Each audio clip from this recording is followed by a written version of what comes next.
Bonsoir à tous et bienvenue à cette session d'information. Un seul titre, 11 juillet, Journée mondiale de la population. Elle est célébrée cette année sous le thème « La planification familiale est un droit de l'homme ». Une occasion pour évaluer le degré d'adhésion des populations aux différentes méthodes de planning.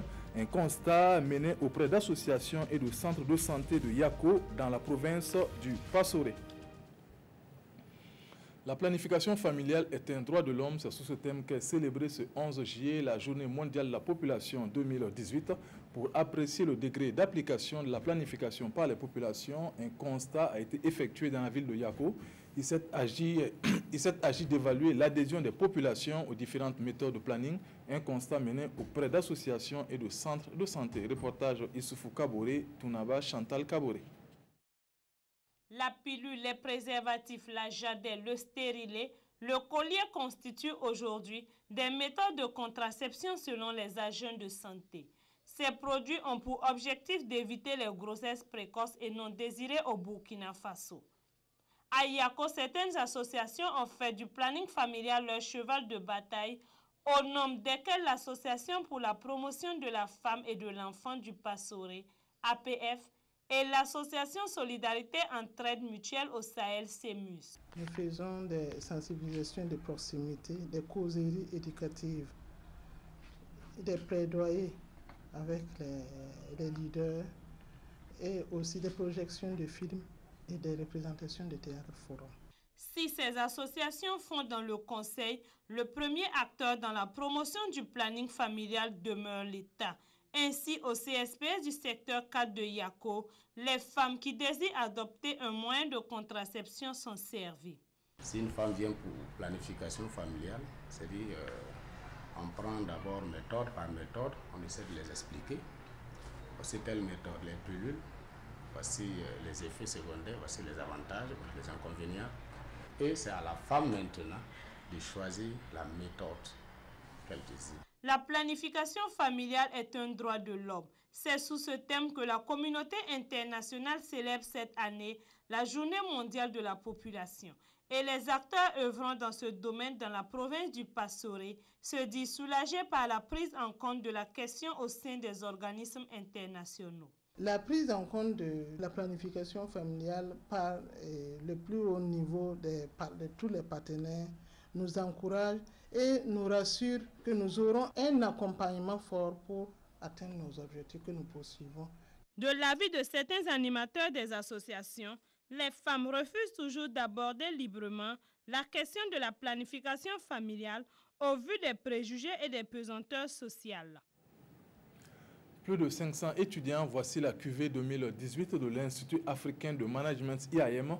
De nouveaux diplômés donc sur le marché de l'emploi avec des profils aussi variés tels que marketing, le droit, la finance, comptabilité ou encore la logistique. La sortie de promotion a eu lieu ce 7 juillet à Ouagadougou. Reportage signé Konsun Koulibaly et Bouma Ernest Nebié.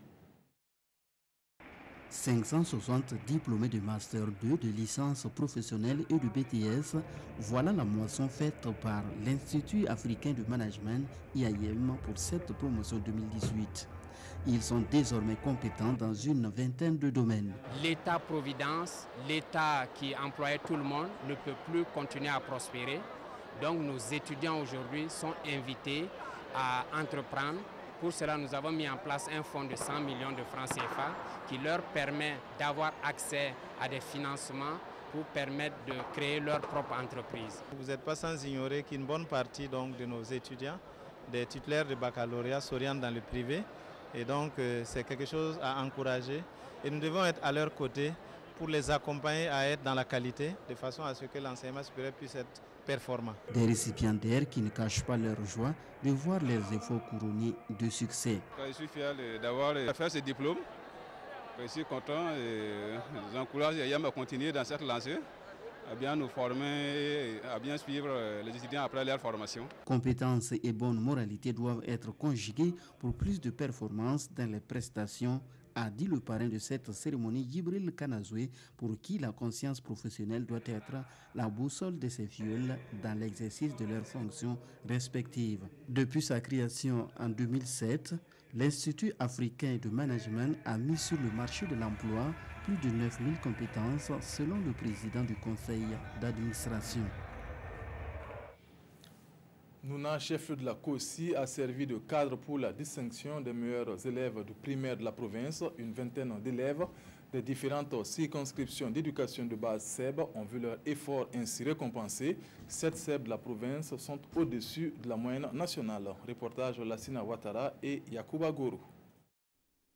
C'est l'un des meilleurs élèves de la province de la COSI qui reçoit ici des récompenses. Comme lui, ils sont au total 20 élèves de différentes circonscriptions d'éducation de base de la COSI à recevoir chacun un vélo et un kit scolaire.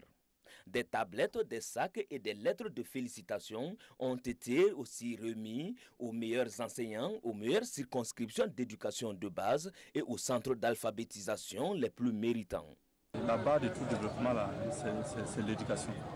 Ce n'est pas un secret pour personne aujourd'hui. Tous les pays qui ont pu se développer aujourd'hui sont sur la base de l'éducation.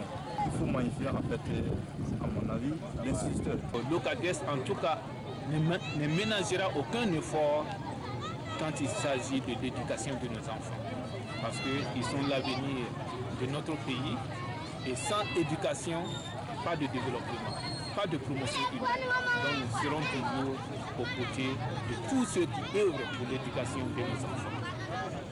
Pour les résultats de cette année dans la COSI, cette circonscription d'éducation de base sont au-dessus de la moyenne et 3 en deçà. Les circonscriptions d'éducation de base de Bomorokui et de Doumbala ont un taux de succès de plus de 80% au certificat d'études primaires.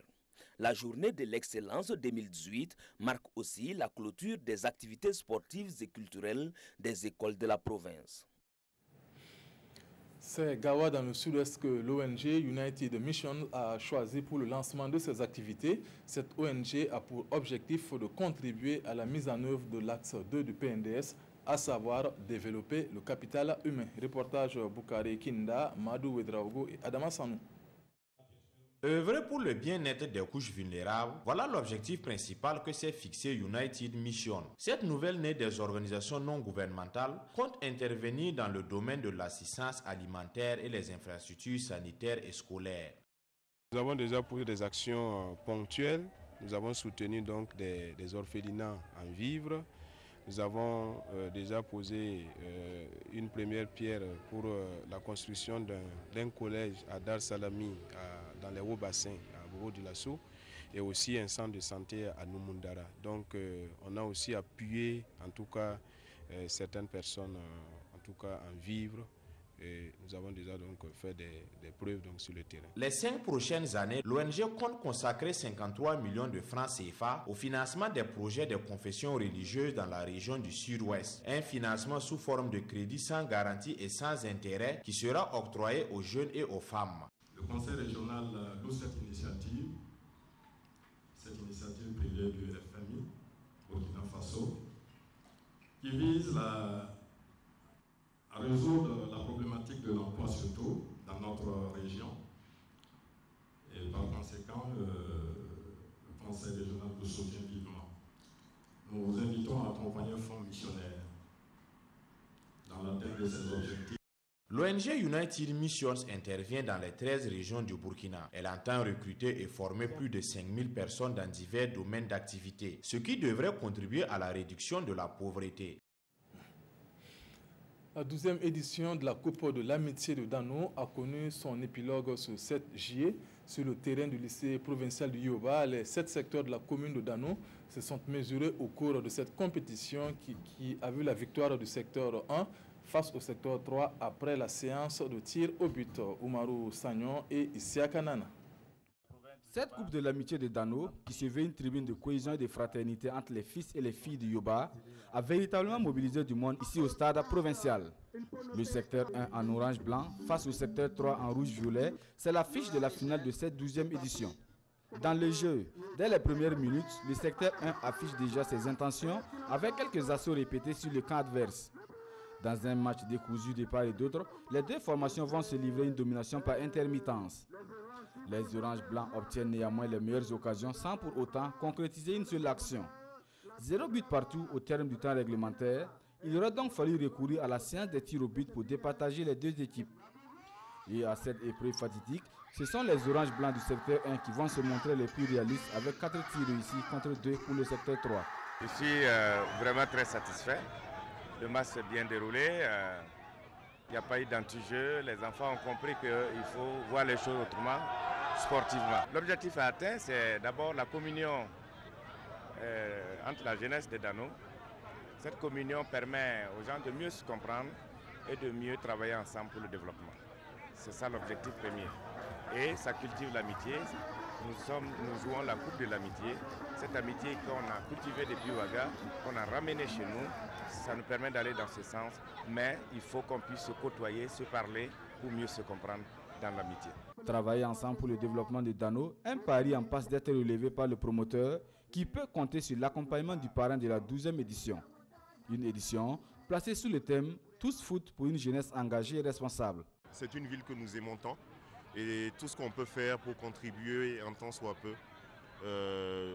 à l'essor de cette jeunesse qui représente beaucoup pour nous en termes d'espoir, on n'hésitera pas, on le fera.